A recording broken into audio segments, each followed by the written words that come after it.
દિલ્હીથી લઈને ગુજરાત લગી અને રાજસ્થાન સમગ્ર દેશના અલગ અલગ સ્ટેટોની અંદર જે નીટની એક્ઝામનું પેપર ફૂટ્યા પછી વિદ્યાર્થીઓની જે માનસિકતા તણાવ હતી એ અવાજને સરકારની સામે મજબૂતાઈથી રાખવા માટે લોકસભાના વિપક્ષી નેતા માનનીય રાહુલ ગાંધીજી દ્વારા એક સમગ્ર ભારતની અંદર છાત્ર ગુંજ કરીને કાર્યક્રમનું આયોજન થયું, જેમાં રાજસ્થાનની અંદર જયપુર ખાતે હજારોની સંખ્યામાં જે ભોગ બનનાર વિદ્યાર્થીઓ હતા એમની સાથે ચર્ચા થઈ અને આ વિદ્યાર્થીઓના અવાજ બનીને સમગ્ર દેશની અંદર શિક્ષણના નામે ઉગાડી લૂંટ, પેપર લીક, પરીક્ષા કૌભાંડો સામે ગુજરાતમાં યોજાશે છાત્ર ગુંજ, એના માટે આજે તમને બધાને બોલાવ્યા છે.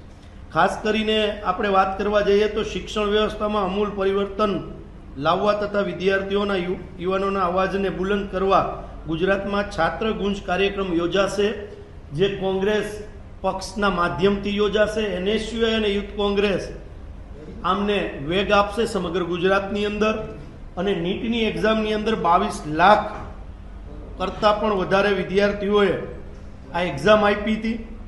એનો ખર્ચ જે સરકાર જે પેપરનો ખર્ચ લે છે પરીક્ષા આપવાનો એ 1,32 કરોડ નો ખર્ચ વિદ્યાર્થીઓએ સમગ્ર દેશની અંદર કરેલો, જેમાં ભારત દેશનું આપણું શિક્ષણનું જે બજેટ છે એ 1,40,000 કરોડનું છે. તો બજેટની લગોલગ ફી આ ભારતીય જનતા પાર્ટીની સરકારે લોકો પાસેથી લીધેલી, વિદ્યાર્થીઓ પાસેથી લીધેલી. આ માત્ર ફીસ કઈ છે કે જે ગવર્મેન્ટને ફીસ પે કરી છે. વિદ્યાર્થીઓના વાલીઓ એટલે કે પેરેન્ટ્સ એના માટે ક્યાંય ક્લાસીસ અલગથી રાખ્યા હોય, હોસ્ટેલમાં અલગ વ્યવસ્થા કરી હોય, એમનો જમવાનો ખર્ચ એ આમની અંદર આપણે એડ નથી કર્યો. જો એમની અંદર આ ખર્ચ એડ કરવામાં આવે તો ભારત દેશનું જે શૈક્ષણિક બજેટ છે એના કરતાં પણ આ રકમ છે એ મોટી થઈ જાય. પેપર લીક, પરીક્ષા કૌભાંડોના કારણે લાખો વિદ્યાર્થીઓના સપના ચકનાચૂર, માનસિક તણાવ અને આત્મહત્યાના બનાવોમાં વધારો. કેન્દ્રીય શિક્ષણ મંત્રી ધર્મેન્દ્ર પ્રધાને કોંગ્રેસની સ્પષ્ટ માંગ છે, દેશના યુવાનોની માંગ છે, જે ભોગ બનનાર છે એમની માંગ છે. એમનો અવાજ બનીને કોંગ્રેસ સમગ્ર દેશની અંદર છાત્રગુંજ જ્યારે આ કાર્યક્રમ કરવા જઈ રહ્યા છે ત્યારે કોંગ્રેસ પક્ષ તરીકે અમે તાત્કાલિક ધોરણે ધર્મેન્દ્ર પ્રધાને રાજીનામું આપી દેવું જોઈએ અને ભારતીય જનતા પાર્ટીના વડાપ્રધાન શ્રી નરેન્દ્રભાઈ મોદીએ પણ આમની પાસેથી રાજીનામું લઈ લેવું જોઈએ એવું સ્પષ્ટ અમે માનીએ છીએ. મોદી સરકારના 10 વર્ષના શાસનમાં 88 પેપર લીક થયા અને 48 પરીક્ષાઓ ફરીથી લેવામાં આવી. આપણે ડિટેલમાં જો આની ચર્ચા કરવા જઈએ તો સમય પણ આપણી પાસે ટૂંકો પડે એટલા પેપરો ફૂટ્યા છે. ગુજરાતની આપણે વાત કરવા જઈએ તો ગુજરાતની અંદર તલાટીથી લઈને ફોરેસ્ટ ઓફિસરથી લઈને અનેક પેપરો ફૂટ્યા છે અને ક્યાંક ને ક્યાંક વિદ્યાર્થીઓ નાસીપાસ થઈને કાં પોતાને ડ્રોપ આઉટ રેશિયો લઈ લે છે, ભણવામાંથી ડ્રોપ આઉટ રેશિયો લઈ લે છે, અથવા એમને પોતાનું સપનું, જીવનનું જે કેરિયરનું જે સપનું જોયું હોય કે આપણે અહીંયા પહોંચશું, ક્યાંક ને ક્યાંક એ સપનું પણ રોડાઈને પાછા ફરીથી ક્યાંક નાની એવી સર્વિસ અથવા કોઈ પણ કામમાં લાગી જાય છે.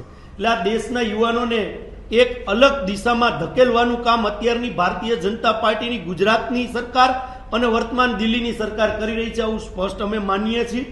અનેક પેપરો ફૂટ્યા પછી પણ હજી સરકાર માત્ર ચોથી જાગીર સામે ક્યાંક ને ક્યાંક નિવેદનોની વાત આવે છે, જે પગલાં લેવા જોઈએ કે જે દાખલો બેસે એવા પગલાં. આપણે ગુજરાતથી છીએ તો ગુજરાતની આપણે વાત કરીએ કે ગુજરાતમાં આટલા પેપરો ફૂટ્યા પણ ગુજરાતની સરકાર દ્વારા એક એવો દાખલો બેસાડવામાં નથી આવ્યો કે જેથી કરીને સમગ્ર દેશ છે એ દાખલો લઈને કોઈ આવા પરીક્ષાની અંદર જે પેપર ફોડતા હોય એ લોકોને ડર લાગે. એટલે સમગ્ર દેશની અંદર અલગ અલગ જગ્યાએ અનેક સ્પર્ધાત્મક પરીક્ષા હોય, બધા પેપરો ફૂટે છે. એટલે ખાસ તો આ સરકાર નિષ્ફળ ગઈ છે. યુવાનો જે તૈયારી કરે એના માટે અમે તાકાતથી લડવાના છીએ. આવનારા સમયની અંદર રાજકોટથી પણ શરૂઆત કરશું. જે ફીઝ રેગ્યુલેશન છે એની અંદર પણ નરેન્દ્રભાઈ પણ વાત કરશે, એમાં પણ લડત આપવાના છીએ. પણ આપના માધ્યમથી અમે કહેવા માગીએ છીએ અને સમગ્ર ગુજરાતના દેશના યુવાનોને કહેવા માગીએ છીએ કે કોંગ્રેસ પક્ષ તમારા કેરિયરની ચિંતા કરે છે અને કોંગ્રેસ પક્ષ હર હંમેશા તમારી સાથે ખભેથી ખભો મિલાવી અને ઊભા રહેશે. આ પણ અમે આજે તમારી સામે ચોથી જાગીરની સામે વચન આપીએ છીએ.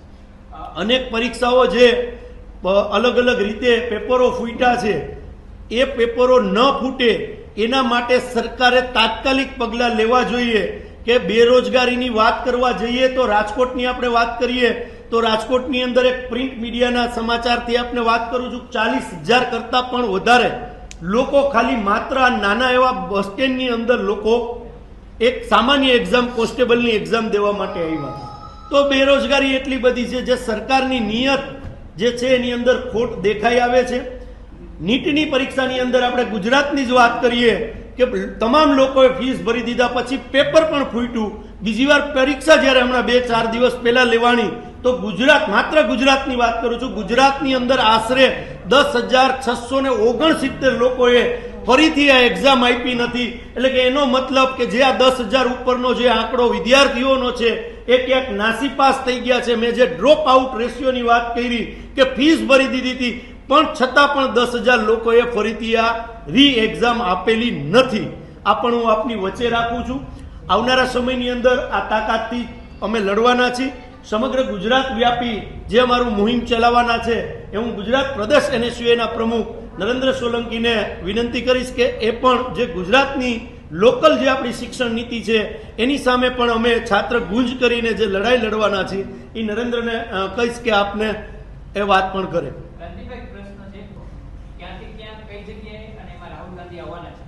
ગુંજ કાર્યક્રમ અમે સમગ્ર દેશની અંદર લઈ જવાના છે. દિલ્હીની અંદર પણ મેં આપને પહેલા કીધું, યુથ કોંગ્રેસ અને NSUના કોંગ્રેસ એમની સાથે રહેશે, પણ મુખ્ય ફ્રન્ટલ તરીકે NSU અને યુથ કોંગ્રેસ સમગ્ર દેશની અંદર આંદોલન કરશે. રાજકોટનું જે છે એ અમારી પાસે જ્યારે જાહેરાત થશે, રાજકોટ પણ શરૂઆત થશે, ત્યારે અમે ચોથી જાગીરને અને સમગ્ર જનતાને જાણ થાય એના માટે આપને પણ જાણ કરશું. અને સમગ્ર ડિસ્ટ્રિક્ટ વાઇઝ આ કાર્યક્રમ થશે અને પછી ગુજરાત વાઇઝ કાર્યક્રમની જાહેરાત થશે. અત્યારની પરિસ્થિતિએ જેમ રાજસ્થાનમાં ગયા હતા, આગલી પરિસ્થિતિ કઈ રીતે કયા કયા સ્ટેટમાં નક્કી થાય છે એના પ્રમાણે અમે તમને જાણ કરશું. સમગ્ર રાજ્ય અને ગુજરાતમાં છેલ્લા ઘણા સમયથી ભારતીય જનતા પાર્ટીની સરકાર છે અને આ સરકારમાં જો કોઈ લોકોને વધારે અન્યાય થયો હોય તો એ ગુજરાતના દેશના યુવાનો અને વિદ્યાર્થીઓ છે. તાજેતરની જેમ રાજદીપભાઈએ વાત કરી છે કે જે નીટનું પેપર લીક થયું હતું અને આ નીટના પેપર લીક થવાના કારણે 22 લાખ જેટલા સમગ્ર દેશના વિદ્યાર્થીઓએ અને તેના વાલીઓએ ભોગવવાનો વારો આવ્યો હતો. આ પેપર લીક એ આ કોઈ પહેલી વખત નથી થયું, પણ જે NTA નેશનલ ટેસ્ટિંગ એજન્સી દ્વારા આ નીટની પરીક્ષા લેવામાં આવે છે એ વારંવાર NTA શંકાના દાયરામાં આવે છે. ભૂતકાળમાં પણ નીટના પેપરો લીક થયા છે, પણ ક્યાંક ને ક્યાંક સરકારના લોકો આમાં ઇન્વોલ્વ હોય અને ભ્રષ્ટાચાર કરી અને આ પેપરો લીક કરવામાં આવતા હોય એવી રીતના NTA ઉપર ભૂતકાળમાં પણ કોઈ પણ પ્રકારના પગલાં ના લેવાના કારણે આ વર્ષે પણ 22 લાખ જેટલા વિદ્યાર્થીઓના ભવિષ્ય સાથે છેડા કરવાનું કામ કર્યું હતું. અને આ દેશના વિરોધ પક્ષના નેતા આદરણીય રાહુલ ગાંધીજી દ્વારા આ દેશના યુવાનો અને વિદ્યાર્થીઓનો અવાજ બનવા માટે જેમ રાજદીપભાઈએ વાત કરી છે કે છાત્રકુંજ નામનો પ્રોગ્રામ જે લોન્ચ કર્યો છે અને શરૂઆત કોટાથી કરી છે અને સમગ્ર દેશમાં આ શરૂઆતને વેગ આપવા માટે સમગ્ર ગુજરાત અને સમગ્ર દેશના યુથ કોંગ્રેસ NSUના કાર્યકર્તાઓ રોડ ઉપર ઉતરવાના છે. ત્યારે આની વિગતવાર વાત કરીએ તો ગુજરાતમાં પણ જિલ્લે જિલ્લે વિદ્યાર્થીઓ સાથે સંવાદ કરી અને વિદ્યાર્થીઓને પડી રહેલી જે મુશ્કેલીઓ છે શિક્ષણમાં, એ મુશ્કેલીઓનો સામનો કરવા માટે NSU યુવક કોંગ્રેસ અને કોંગ્રેસ કટિબદ્ધ રહેશે. અને શિક્ષણ વ્યવસ્થાની વાત કરીએ આપણે કે જે શિક્ષણ વ્યવસ્થામાં ઉઘાડી લૂંટ ચાલુ થઈ છે, ગુજરાતની વાત કરીએ તો ગુજરાતની ભારતીય જનતા પાર્ટીની સરકાર ખાલી ને ખાલી FRCના નામે મોટી મોટી વાતો કરે છે, પણ જે સેલ્ફ ફાઇનાન્સ સ્કૂલ માફિયાઓ દ્વારા જે ઉઘાડી લૂંટ કરવામાં આવે છે, આ રાજ્યના જે વાલીઓને લૂંટવાનું કામ થઈ રહ્યું છે તેના વિરોધમાં પણ આ છાત્રકુંજમાં અવાજ ઉપાડવાનું કામ એ કોંગ્રેસ પાર્ટી દ્વારા કરવામાં આવશે. આપણે માની શકીએ કે પેપર એકવાર લીક થતું હોય તો કોઈની ભૂલ કહી શકાય, પણ ખાલી ગુજરાતની વાત કરીએ તો ગુજરાતમાં સરકારી ભરતીઓમાં 22થી વધારે વખત છેલ્લા 5 વર્ષમાં પેપરો લીક થયા છે. ક્યાંક ને ક્યાંક આ પેપરો લીક નથી થઈ રહ્યા, પણ ક્યાંક ને ક્યાંક આ ભારતીય જનતા પાર્ટીને આખી સરકાર લીક થઈ રહી હોય એવું અમને લાગી રહ્યું છે અને વારંવાર યુવાનો વિદ્યાર્થીઓને અન્યાય કરવાનું કામ આ સરકાર કરી રહી છે. ત્યારે આદરણીય નેતા રાહુલ ગાંધીજીના નેતૃત્વમાં સમગ્ર દેશમાં કોંગ્રેસ પાર્ટીનો NSY હોય, યુથ કોંગ્રેસ હોય, મહિલા કોંગ્રેસ હોય, તમામ કાર્યકર્તા આ દેશના વિદ્યાર્થીઓ અને યુવાનોને જે અન્યાય થાય છે તેની સામે લડવા માટેનું છાત્રકુંજ નામનો પ્રોગ્રામ એ સમગ્ર ગુજરાત અને સમગ્ર દેશમાં કાર્યક્રમ કરવા જઈ રહ્યો છે. આપ મીડિયાના મિત્રોને પણ ખબર છે કે જ્યારે નીટનું પેપર લીક થયું હતું ત્યારથી લઈ અને આજ દિન સુધી અમે આ દેશના શિક્ષણ મંત્રી ધર્મેન્દ્ર પ્રધાન કે જેની સીધી જવાબદારી આમાં ફિક્સ થાય છે તેનું અમે રાજીનામું માંગી રહ્યા છે. અને આ લડાઈ આ નીટની પરીક્ષા પૂર્ણ થયા ત્યાં સુધી નહોતી. અમારી લડાઈ છે કે જે આ ભ્રષ્ટાચારી સિસ્ટમ છે, જે આ ભ્રષ્ટાચારી લોકોના કારણે લાખો કરોડો વિદ્યાર્થીઓને હેરાનગતિનો સામનો કરવો પડે છે, એ ભ્રષ્ટાચારી લોકો ઉપર કડકમાં કડક કાર્યવાહી થાય તે જ માંગ સાથે આવનારા દિવસોમાં છાત્રકુંજ નામના કાર્યક્રમનું ગુજરાતમાં આયોજન કરવામાં આવશે. ખાસ કરીને આપણે જ્યાં સુધી સરકારને કહી શકાય ત્યાં સુધી કહેતા હોય છે, પણ હું અભિનંદન આપીશ સામાજિક સંસ્થાઓને, સામાજિક આગેવાનોને કે જે આ પરીક્ષાઓ માટે ખૂબ આગળ આવતા હોય છે, રહેવા જમવાની વ્યવસ્થા કરતા હોય છે, પણ ક્યાંક ને ક્યાંક આ જવાબદારી સીધી સરકારની થતી હોય છે કેમ કે સરકાર તેની પાસે પરીક્ષાના નામે પૈસા ઉઘરાવતા હોય છે.